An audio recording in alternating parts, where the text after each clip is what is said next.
오늘 우리에게 주시는 하나님의 말씀은 요한계시록 2장 12절에서 16절입니다.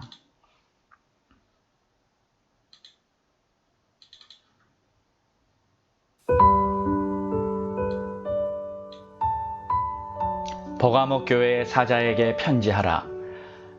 좌우에 날선 검을 가지신 이가 이르시되 내가 어디에 사는지를 내가 아노니 거기는 사단의 권자가 있는 데라. 내가 내 이름을 굳게 잡아서 내 충성된 증인 안디바가 너희 가운데 곧 사탄이 사는 곳에서 죽임을 당할 때에도 나를 믿는 믿음을 저버리지 아니하였도다. 그러나 내게 두어 가지 책망할 것이 있나니 거기 내게 발람의 교훈을 지키는 자들이 있도다. 발람이 발락을 가르쳐 이스라엘 자손 앞에 걸림돌을 놓아 우상의 제물을 먹게 하였고 또 행음하게 하였느니라. 이와 같이 내게도 니골라당의 교훈을 지키는 자들이 있도다. 그러므로 회개하라. 그리하지 아니하면 내가 네게 속히 가서 네 입의 검으로 그들과 싸우리라. 아멘. 오늘은 악의 교훈을 버리라는 요한계시록 2장 12절에서 16절로 버가모 교회에 말씀하신 하나님의 말씀을 보겠습니다. 지금은 계속 회개하라는 주제 아래서 요한계시록에 나온 소아시아 7교회에 하나님께서 말씀하신 내용들을 보고 있습니다. 앞으로 소아시아 7교회에 대해서 구체적으로 말씀을 전할 기회가 오겠지만 지금은 단지 회개하라라는 주제에 의해서 이 7교회에 하나님이 어떤 회개의 내용을 구체적으로 지적하셨는지 그것을 우리가 알고 또 우리에게 필요한 성령님의 조명이 있기를 바랍니다. 그래서 하나님께서 이 교회들에게 말씀하실 때 그들을 각각 평가해 주셨습니다. 잘한 것은 잘했다 하시고 또 책망할 것은 분명하게 책망해 주셨습니다. 오늘은 버가모 교회에 하신 하나님의 말씀을 잠시 보도록 하겠습니다. 그런데 우선 이 버가모 교회가 어디에 있는지 여러분에게 잠시 지도를 보여드리겠습니다. 이 요한계시록에 나오는 소아시아의 7교회는 지금의 터키 땅입니다. 그래서 거기 소아시아 7교회가 다 이렇게 근접한 곳에 서터키의 해변가를 중심으로 이렇게 자리 잡고 있습니다. 여러분이 보시다시피 여기 제일 위에 있는 이곳이 바로 버가모 지역입니다. 이곳에 있는 교회에게 하나님께서 말씀을 전하셨습니다. 자, 그러면 일단 우선 버가모 교회는 하나님께서 크게 인정을 받습니다. 13절에 보면 거기는 사단의 권자가 있는 데라.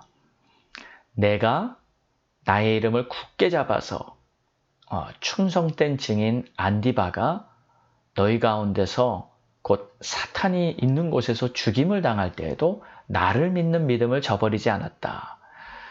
여러분, 이 사단의 권자가 있다는 말은 이 버가모 지역이 사단이 진을 치고 있는 본부라는 뜻입니다. 이 선교지를 가봐도 가끔 그런 곳이 있습니다. 그냥 보통 마을이 있고 보통 지역이 있고 어떤 지역은 이 사단의 이 권자가 있어요. 그래서 그곳에 가면 영적 싸움이 아주 치열하게 벌어집니다. 그리고 교회가 들어서지 못하게 여러 가지 어려운 상황이 생기고요. 전도를 하고 하나님의 말씀을 전하려고 할 때 참 많은 대적들을 만나게 되죠.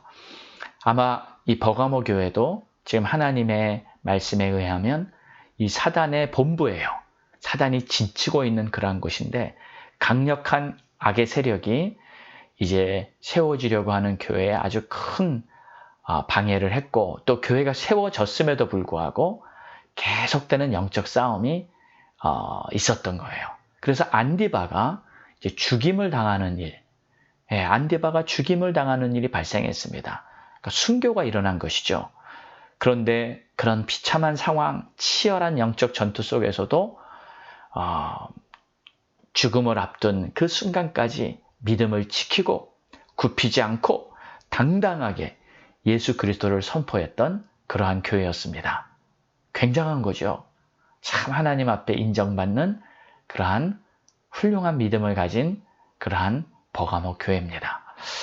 자, 그런데 이 교회에 하나님께서 책망할 것이 있다. 근데 두어 가지라 그랬습니다. 한 가지도 아니고 책망할 것이 몇 가지가 있어요. 그 내용인즉 발람의 교훈을 지키고 따랐다는 거예요. 그리고 또 우상의 제물을 먹게 했고 행음하게 하였다. 그리고 15절에 보면 니골라당의 교훈을 지키는 자도 있었다.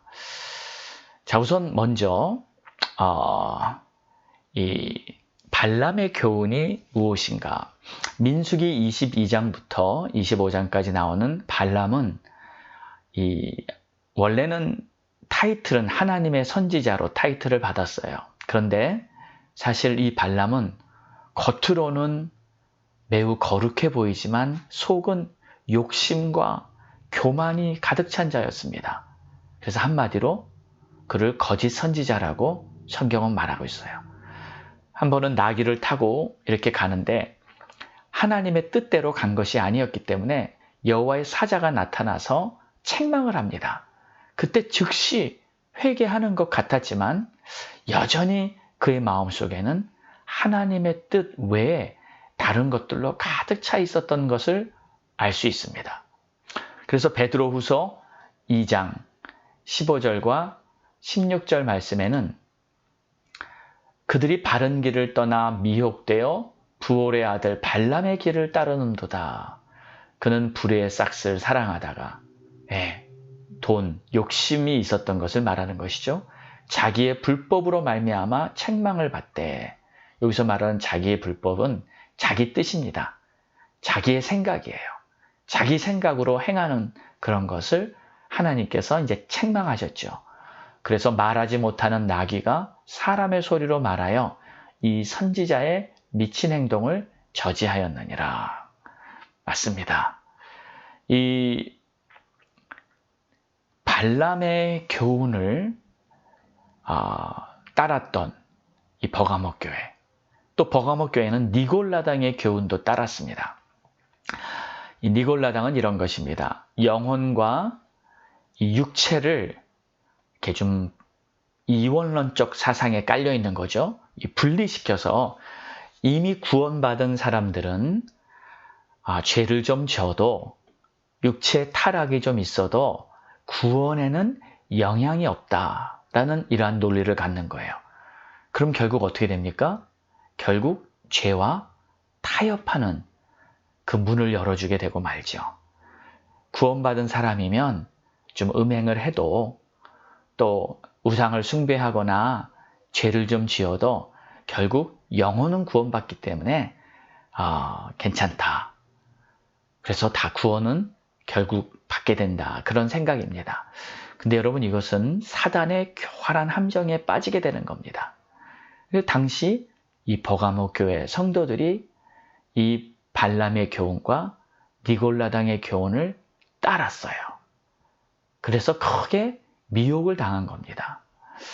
자, 그런데 여러분, 이 말씀을 잘 보면 이 버가모 교회에 하시는 이 말씀에 14절 후에 두어 가지 책망할 것이 있다.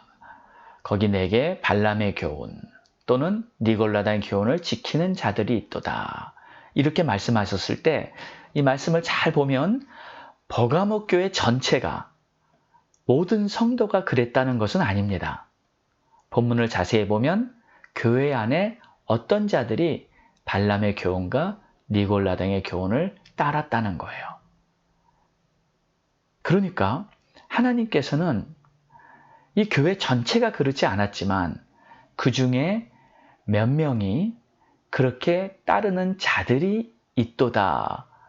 몇 명이 그렇게 잘못된 교훈을 생각하고 가지고 있는데 결국 하나님은 그 몇몇의 죄악에 대한 책임을 버가모 교회에 하시는 거예요. 교회 전체가 책망을 받는 것입니다. 왜요? 하나님께서는 이 교회라는 공동체를 하나로 보시기 때문입니다. 그래서 누가 어떤 사람이 죄악에 심하게 빠져 있어도 결국 그 교회 전체가 하나님의 징계를 받게 됩니다. 여러분, 우리는 한 지체라는 것을 결코 잊으면 안 됩니다. 그래서 남을 위해서라도 내가 정신을 차려야 되죠. 내 이웃 교인을 위해서라도 내가 정말 잘못되면, 죄악에 빠지면 결국 이 공동체가 고통을 받게 되는 것입니다. 여러분, 아간의 죄악을 기억하시죠? 이스라엘 백성들이 가나안 땅에 들어갔을 때 그 첫 만난 여리고라는 성은 정말 난공불락의 어마어마한 성이었습니다.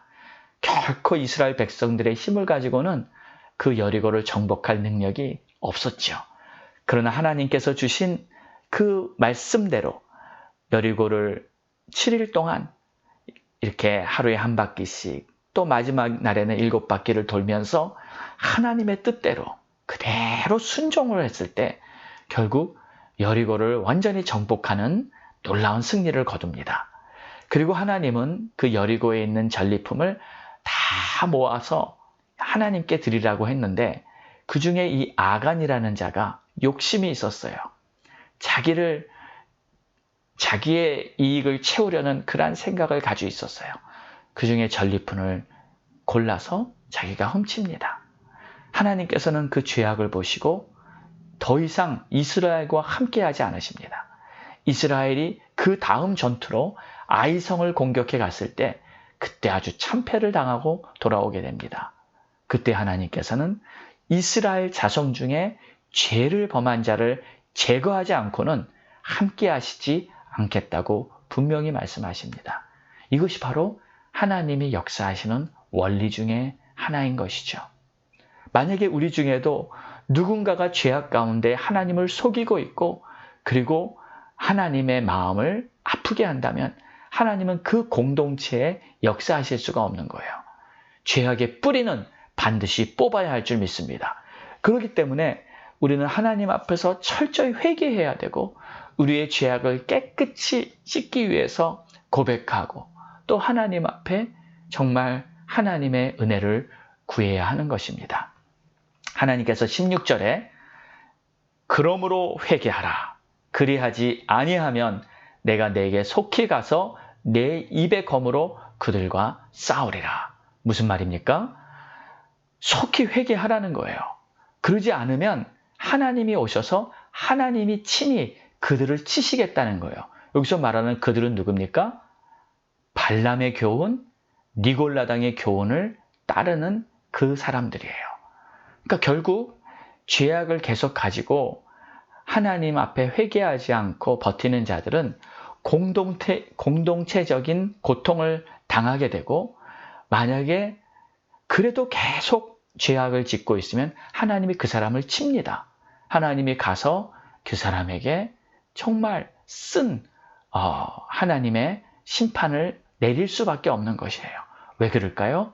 우리 하나님은 공의의 하나님이시기 때문에 그렇습니다. 우리 사랑하는 성도 여러분, 지금은 우리가 은혜 받을 때입니다. 은혜는 회개로부터 시작합니다. 회개가 없는 곳에는 절대 은혜가 있을 수가 없어요. 먼저 내가 주님 앞에서 나의 허물, 나의 죄악, 나의 실수, 또 내가 하나님께 순종하지 못하고 하나님의 뜻을 따르지 못했던 것 철저하게 회개해야 합니다. 특히 우리가 회개할 것은 교만함을 회개해야 됩니다. 하나님의 말씀대로 순전히 따르지 못하고 내 자신이 하나님의 뜻을 온전히 기뻐하지 못하고 때로는 지금 많은 성도들은 자기가 원하는 뜻만 자기 마음에 잡고 자기가 원하지 않는 뜻은 그냥 다 귀를 막습니다. 자기가 원하는 것, 좋아하는 것만 편식해 먹으려고 하는 그러한 성향도 우리 가운데 있습니다. 그러나 하나님의 말씀은 1.1획 단 한 말씀도 땅에 떨어지지 아니하고 모든 것이 그대로 다 이루어지게 될 것이라는 것을 여러분 꼭 기억하시기 바랍니다. 우리가 하나님의 말씀을 먹되 하나님의 모든 말씀을 내가 먹고 그리고 그 말씀 앞에 기뻐하며 하나님을 더욱 가까이 하는 저와 여러분이 될 수 있기를 주의 이름으로 축원합니다. 우리 함께 기도합니다. 하나님 감사합니다. 오늘도 우리에게 주신 말씀, 혹시 우리 안에 이 악한 교훈을 알게 모르게 마음에 품고 따르고 있는 그러한 잘못된 것이 있다면 깨닫게 하여 주시옵소서. 하나님의 말씀이 아니라 하나님을 온전히 따르는 것이 아니라 내 안에 나도 모르게 내 생각과 내 뜻대로 나아가며 욕심을 가지고 있는 그러한 것들은 철저히 회개할 수 있도록 도와주시옵소서. 오 주님 감사합니다. 찬양합니다. 예수님의 이름으로 기도드리옵나이다. 아멘.